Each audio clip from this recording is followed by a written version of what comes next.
भक्ति, भजन और प्रवचन के अद्भुत संगम में डूबने के लिए सब्सक्राइब करें आस्था टीवी के YouTube चैनल को और ताजा अपडेट के लिए बेल आइकॉन पर क्लिक करना न भूलें।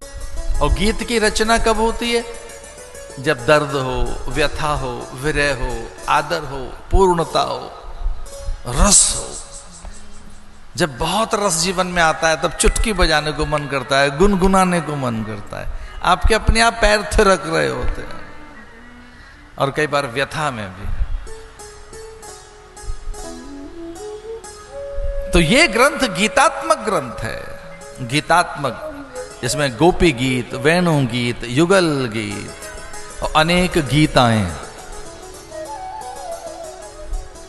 एक चौथी चीज और है इस ग्रंथ में, ये ग्रंथ उपदेशात्मक है, घटनात्मक है, स्तुत्यात्मक है, गीतात्मक है, और चौथी एक चीज और है इस ग्रंथ की, उपदेशात्मक।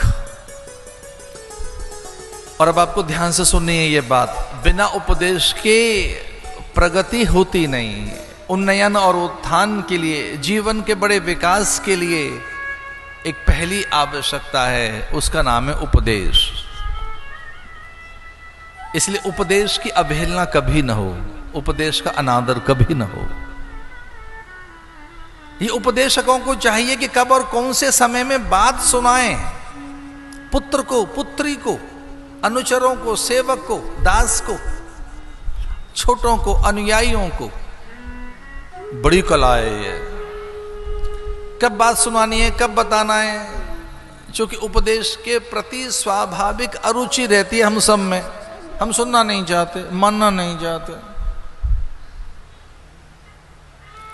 और ये तो बहुत ही बुरा हो जाएगा किसी दादी से कहें कि हम आपको उपदेश देना चाहते हैं, तो कहे कि महाराज दे दीजिए, बुढ़ापे में क्या सुनना है, क्या सुनाना है। लेकिन इसमें वृद्धाओं ने उपदेश लिए हैं, बूढ़ों ने सुना है, युवकों से, युवतियों से, तरुणियों से, किशोरों से। ऐसी भी कुछ कुछ घटनाएं इसमें आई कि छोटे बालक ने सुनाया, उपदेश दिया।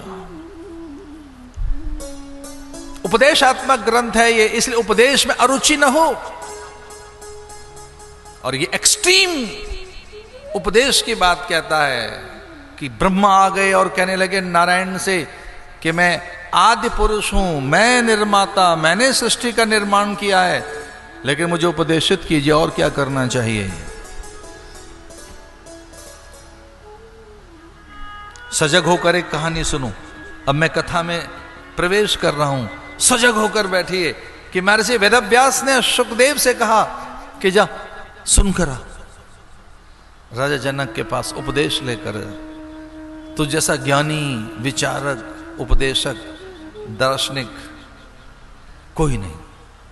तू स्वयं ईश्वर है, तू स्वयं परमात्मा है, लेकिन मैं तेरा पिता होने पर यह कहना चाहूंगा कि मैं तो उपदेश दूंगा नहीं, पर फिर भी एक गुरु होना चाहिए। जा एक वो ज्ञानी शुकदेव को किसके पास भेजा? जनक के पास, कि सन्यासी है फिर भी गृहस्थ से उपदेश लेकर आ, सीख कर आ कुछ। अपने पिता की बात मानकर चल पड़े शुकदेव मुनि।